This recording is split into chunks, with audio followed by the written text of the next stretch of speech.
ఈ నెల ఇంటికి పంపగా నా ఖర్చులన్నీ పోగా 5,000 మిగిలాయి.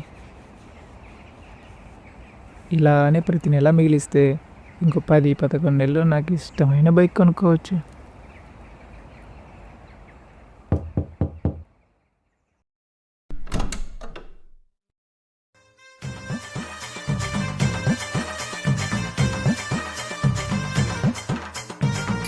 రే సురేష్, సురేష్, సురేష్, సురేష్, ఎన్ని సంవత్సరాలు తొందర నిన్ను చూసి. ఎదవ ఎక్స్ట్రాలు చేయకు. మన కాలేజ్ అయిపోయి 2 years అవుతుంది. ఖాళీగా ఉన్నప్పుడు పాత సినిమాలు బాగా చూసేసినట్టున్నావు, అందుకే ఎదవ రక్షణ చేస్తున్నావు. ప్రేమలో ఆప్యాయతలు తెలియవేదవుకి. సరే కానీ ఎందుకు వచ్చావు? మన ఎంబీఏ కోర్స్ కంప్లీట్ అయిన తర్వాత నేను ఎక్కడ ఫెయిల్ అయిపోతానని చెప్పి అడ్వాన్స్గా గుండిచ్చి వెంకటేశ్వరాన్ని కాకపడ్డాను. తిరుపతి వెళ్ళి తిరిగి వచ్చే లోపు మా నాన్న వచ్చి ఇమ్మన్నాడని చెప్పి లగో మన బ్యాగ్ ఎత్తుకొని పరిగెత్తావు, గుర్తుందా? అప్పుడు చెవు చూపుగా నేను చూసుకోలేకపోయానని తెగ బాధపడిపోయాను. అందుకే ఆ బాధని ఇప్పుడు ఇలా తగ్గించుకుందామని ఇలా వచ్చానురా. చివరి చూపేంట్రా, నువ్వు పోయావా నేను పోయానా? ఆ రోజు నువ్వే పోయావురా ఇంటికి. మధ్యలో బేస్ వాయిస్ దేనికి? ఏదో ట్రై చేసాం. సర్లే కాసేసం మా ఎత్తుగా అడ్డం నుంచి నువ్వు పక్క జరుగు. ఎందుకు వాష్రూమ్ ఎక్కడ? లెఫ్ట్ సైడ్ వెళ్ళు. ఇప్పుడే కదా సూపర్ సేవింగ్స్ చేద్దాం అనుకున్నా, అంతలోనే ఖర్చు వచ్చి పడింది. కర్మ.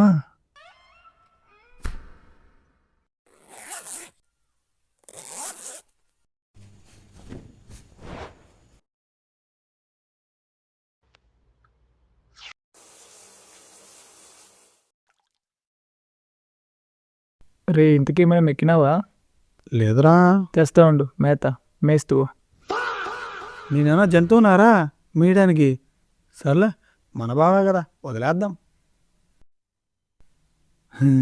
ఇలాగే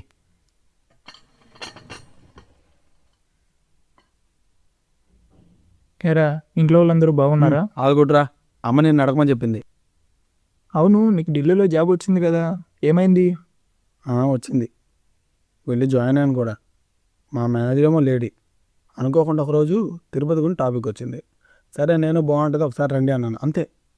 వెంటనే పెద్ద పెద్దగా కేకలు వేస్తూ నా బిహేవియర్ బాగాలేదని నన్ను టర్మినేట్ చేసింది. ఏంటి రండి అన్నదానికి జాబ్లోంచి తీసేసిందే? ఫస్ట్ నాకు అదే అర్థం కాలేదు, తర్వాతే అర్థమైంది రండి అంటే వాళ్ళ లాంగ్వేజ్ బూత్ అని. నా దరిద్రాన్ని చూసి నవ్వక బావా. సరే కానీ పవన్ కళ్యాణ్ క్వశ్చన్ మరి రిలీజ్ అయింది, చూసావా? లేదురా. ఏం నువ్వు ఇంకా చూడకుండా ఉన్నావా? కాలేజీలో ఉన్నప్పుడు పవన్ కళ్యాణ్ సినిమా అంటే ఫస్ట్ డే ఎలాగైనా చూసేవాడివి, ఇప్పుడేమో సినిమా రిలీజ్ అయ్యి వారం మాత్రం ఇంకా పోలేదా? ఆ రోజులన్నీ ఎప్పుడో పోయాయిలే. ఏమైంది బా? ఇప్పుడు అవన్నీ చెప్తే ఇంకో సిరీస్ అవుతుందిలే, వదిలేసి. సరే కానీ ఈ ఏరియాలో అమ్మాయిలు బాగుంటారా? రే నువ్వు ఇప్పుడే వచ్చింది, అప్పుడే అమ్మాయిలు కావాలా?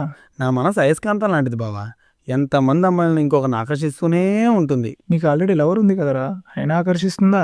నువ్వు మరీ బావా, తినడానికి సాంబార్ అన్నం దొరికింది కదా అని పెరుగన్నాన్ని నెగ్లెక్ట్ చేస్తామా? ఫినిషింగ్ టచ్ పెరుగుతూనే కదా. ఇదే మాట నీ లవర్తో చెప్పమంటావా? బాబు నా బొచ్చో రాయి, ప్లేట్ ఎండిపోయేలా ఉంది, ఉండు వాష్ చేసి వస్తా. పెళ్ళైన 10 ఏళ్ళకి పుట్టాడు. నేను 6 నెలలు తీర్థయాత్రలకు వెళ్ళొచ్చేసరికి మా ఆవిడికి పుట్టిన వరప్రసాదం.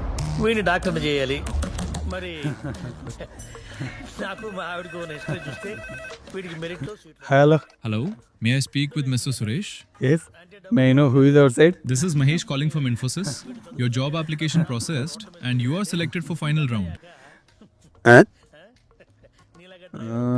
Mr. Mahesh, maybe you dialed a wrong number. I am not a concerned person. What? But you mentioned this number on your resume. Yes, Mr. Mahesh, I mentioned this number on my resume, but I am not applying any kind of job in recent times. If you don't mind, please check your dial pad once. Thank you for calling. Bye. మీ బాబాయ్కి ఏమన్నా నేను cool ఉన్నా? ఎందుకురా మనం వెళ్ళి check తీసుకురావటం? నీకు కష్టమైతే నన్ను సిగ్నల్ దగ్గర దించేయి. ఏంట్రు ఇంగ్లీష్లో మాట్లాడేస్తున్నావు? ఇంటర్వ్యూ కాలా? ఆ ఇంటర్వ్యూ ఎవరికో చెప్పి నా హక్కు చేశాడట. ఆహా, అలా కూడా చేస్తారా? ఇంతకీ ఏ కంపెనీ అంటే? ఇన్ఫోసిస్. అరే నేను ఇన్ఫోసిస్కి అప్లై చేస్తున్నానే, ఫైనల్ రౌండ్ కోసం వెయిటింగ్. కామెడీ కాకపోతే నాకు రావాల్సిన కాల్ నీకు రావాలండి. తమ్మడం లేదేంటి? ఇటు నా ఫోన్కి నీతంతో లాక్ ఓపెన్ ఏంటి? నీ ఫోన్ అనుకో, నా ఫోన్ అన్లాక్ చేస్తున్నావు కాబట్టి. బావా నీకు విషయం చెప్తాను, ఫీల్ అవ్వవు కదా? ఆ కాల్ నీకు కాదు నాకు వచ్చింది, అంతేనా? అంత కరెక్ట్గా ఎలా చెప్పావురా? నువ్వు తంబెట్టని ట్రై చేసినప్పుడే అర్థమైంది. ఇంత జర్నా అవుతున్నావు అంటే ఏం గుండ్రా అనేది? ఆ గుండె 10 కాలాలు బతకాలి, 10 మందిని బతికేస్తుంది. ఆయ్ నీ అబ్బా ఈ అడవిలోకి నవ్వుతున్నాను రా. ఎంతో కష్టపడి ఫైనల్ రౌండ్ దాకా వచ్చాను. ఫైనల్లో మొత్తం చెడదొబ్బావు. నాకేం తెలుసు బావా, నీ పేరు నా పేరు ఒకటవడం వల్ల కన్ఫ్యూజ్ అయ్యాను. నీలాంటోడే ఉపకారం చేయాలంటే ఉప్పు కారం పట్టుకొచ్చాడంట. అబ్బా పంచు, మా బావకు పంచి వేయడం కూడా వచ్చే. ఏమన్నా నీ కోపికి ఎక్కువ బావ, అందుకే నువ్వు అంటే నాకు చాలా ఇష్టం. కాలేజీలో ఉన్నప్పుడు కూడా నేను నిన్ను ఏదో పనులు చేసిన, నీ వస్తువులన్నీ నీకు తెలియకుండా వాడేసిన, నువ్వు నన్ను ఏమీ అనేవాడు కాదు. మళ్ళీ ఒకసారి కాలేజీ లైఫ్ ఉంటే బాగుంది అనిపిస్తుంది బావా, కానీ ఉండదు కదా. అవును, కాలేజ్ అంటే గుర్తొచ్చింది. కాలేజీలో ఉన్నప్పుడు మనం ఒక షార్ట్ ఫిల్మ్ చేద్దాం అనుకున్నాం, గుర్తుందా? ఎందుకు గుర్తులేదు బావా, అందులో నువ్వు హీరో, నేను డైరెక్టర్, ఆ షోగా డిఓపి కదా. విచిత్రం ఏంటంటే మన ప్రిన్సిపల్ని చూస్తేనే భయపడే మనం ఏకంగా షూటింగ్ ఆడిటోరియం కావాలని డైరెక్ట్గా పోయి ఆయన్ని అడగడం ఏంటో ఇప్పుడు తలుచుకుంటే అనిపిస్తుంటది, మనలో అంత ధైర్యం ఉందా అని. ఆ రోజులే బాగుండేవి బావా. చేతిలో చాలినంత డబ్బు లేకపోయినా ఏదో ఒకటి చేయాలన్న ఉత్సాహం, ఏదైనా చేయగలమన్న ధైర్యం ఉండేవి. కానీ ఇప్పుడు నేను లాకర్కి వచ్చిన శాలరీ రోజు రోజుకు ఖాళీ అయినట్టు అవి కూడా ఖాళీ అయిపోతున్నాయి. గడిచిపోయిన క్షణాలు ఎప్పుడు మధురంగానే ఉంటాయి బావా, ఎందుకంటే అవి గడిచిపోయిన క్షణాలు కాబట్టి. జీవితం అనేది ఎండాకాలంలో కాచిన మామిడి లాంటిది బావా, ముందు తీగానే ఉంటుంది, తర్వాతే చీకేసిన టెంకి మిగులుతుంది.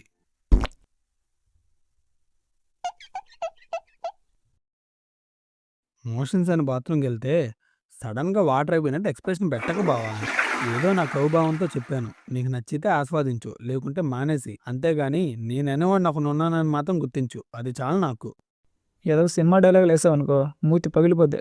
సర్లేగా, నాకు ఆఫీస్కి టైం అవుతుంది.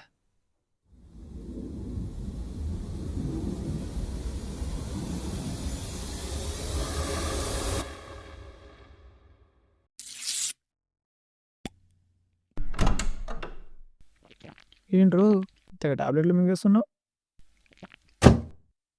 విటమిన్ టాబ్లెట్స్ బావా. అంత అర్జెంటుగా విటమిన్స్ పెంచుకొని తమరు పీకాల్సిన పని ఏంటో. కనీసం బతికినాన్నైనా బాగా బతుకుదామని. అబ్బా నీలాంటోడే ఎప్పుడో లపాకి వస్తుందని ఇప్పటి నుంచి తుపాకీలు ఎప్పుకొని కూర్చున్నాడంట. అది పక్కన పెట్టలే కానీ, నువ్వేంటి బావా ఈ డిజిటల్ కాలంలో కూడా హుండీలో డబ్బులు దాస్తున్నావు? ఒక పని కోసం దాస్తున్నాలే. ఏం పని బావా? ఏం లేదు, ఒక 70-60 వేలు ఒక చిన్న బైక్ కొందాం అనుకుంటున్నా. అందుకోసమే ఖర్చులన్నీ పోగా మిగిలిన అమౌంట్ని ఇలా దాస్తున్నా. దానికోసం ఎంత కష్టపడి మరీ దాయాల్సిన అవసరం ఉంది. ఈఎంఐస్లో తీసుకోవచ్చు కదా, 70,000 కదా, ఇదిగా క్లియర్ చేసేయచ్చు. అమౌంట్ పెద్దదా చిన్నదా అని కాదు, నాకు ఈ ఇన్స్టాల్మెంట్ ఈఎంఐలు ఇష్టం లేదు. ఈఎంఐలు అయితే ఎక్కువ కాస్ట్లో మంచి బైకే తీసుకుంటాగా, నాకు అది ఇష్టం లేదు. అండ్ మన దగ్గర అంత డబ్బు లేదు. నా బడ్జెట్లో ఒక చిన్న బైక్ కొనుక్కుందామని. ఈఎంఐస్ తీసుకున్నప్పుడు బాగానే ఉంటుంది, తర్వాతే వాటి కోసం బతకాల్సి వస్తుంది. ఒంటికి అది అంత మంచిది కాదు.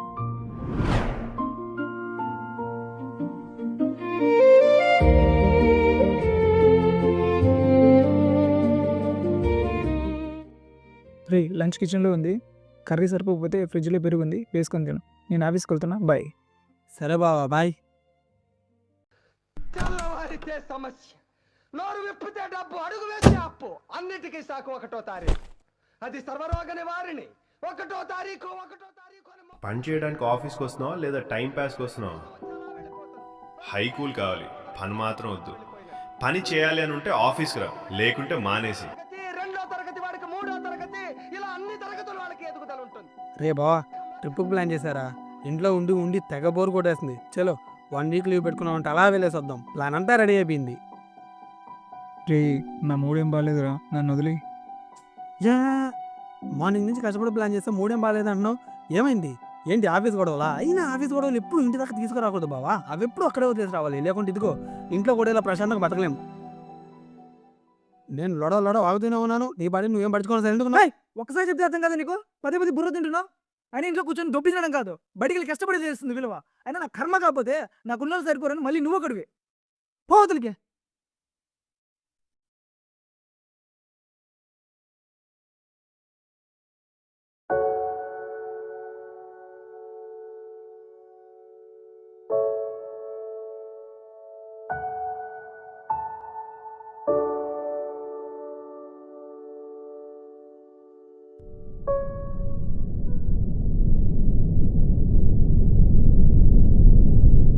ఏ మామ, సారీ రా, ఆఫీస్లో చిన్న గొడవ, ఆ ఫ్రస్ట్రేషన్ అంతా నీపై చూపించాను.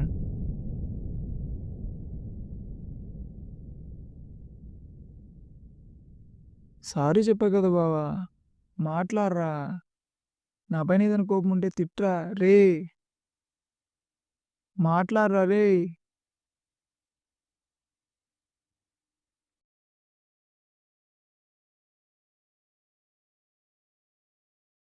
ఏంట్రా, సారీ చెప్పాను కదా, నా పైన కోపం ఉంటే తిట్టమని చెప్పాను కదా, అంతేగాని చచ్చిన శవం తీసుకొని పడుకున్నట్టు పడుకున్నావేంట్రా?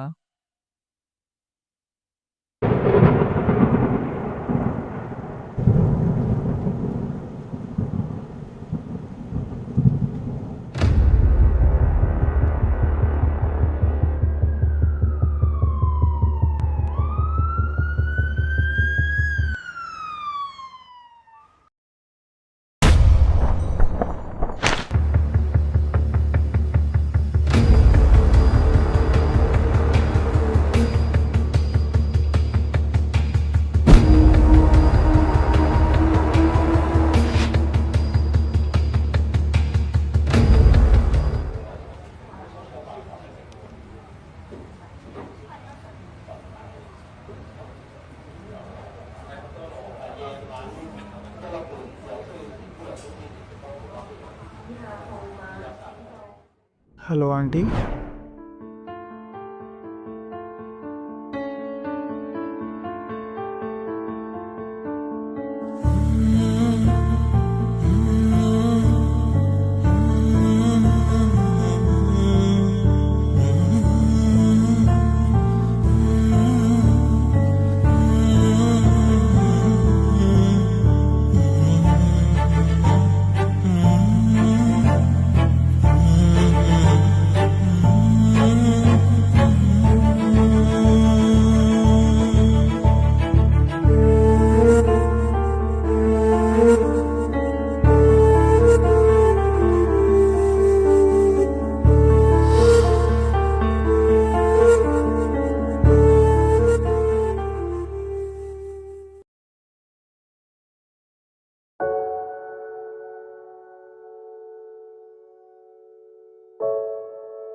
ఏంటి బావా, బుక్ ఓపెన్ చేయడానికి బద్ధకంగా ఫీల్ అయ్యాను నేనేంటి, డైరీ రాయడం ఏంటి, అందులోనూ మొదట అన్ని పేజీలు వదిలేసి చివరి పేజీలో రాయడం ఏంటి అనుకుంటున్నావా?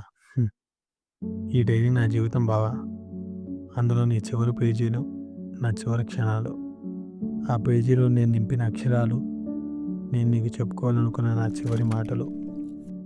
నువ్వు ఇప్పుడు ఈ డైరీ చదువుతున్నావు అంటే డెఫినెట్లీ నేను బతికైతే ఉండి ఉండను.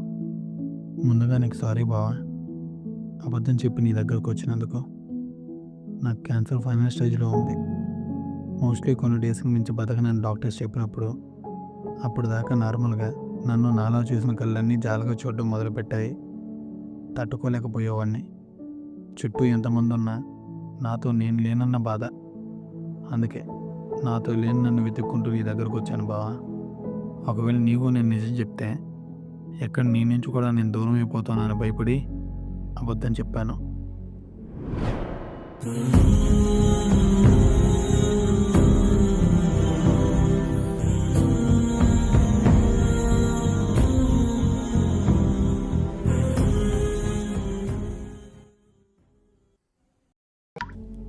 ఏంటి ఏడుస్తున్నావా?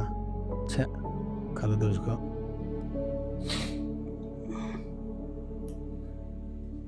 నీకు విషయం చెప్పనా బావా, ఎప్పుడు నేను తిడుతూ ఉంటా కదా, ఆ రోజు నువ్వు నాకు చెప్పకుండా వెళ్ళిపోయావని. అందుకే ఇప్పుడు నేను నీకు చెప్పకుండా వెళ్ళిపోతున్నా. ఇదిగో 2 బాగా చెల్లిపోయింది. మరి చివరికి ఒక మాట, నేను నిన్ను ఎదో పనులు చేసినా, నిన్ను ఎంత ఇబ్బంది పెట్టినా నన్నేమీ అనకుండా చాలా ఓపికగా భరిస్తూ వచ్చిన నా ప్రియమైన నేస్తానికి ఇవే నా కన్నీటి వీడ్కోలు. ఇట్లు నీ బెస్ట్ ఫ్రెండ్.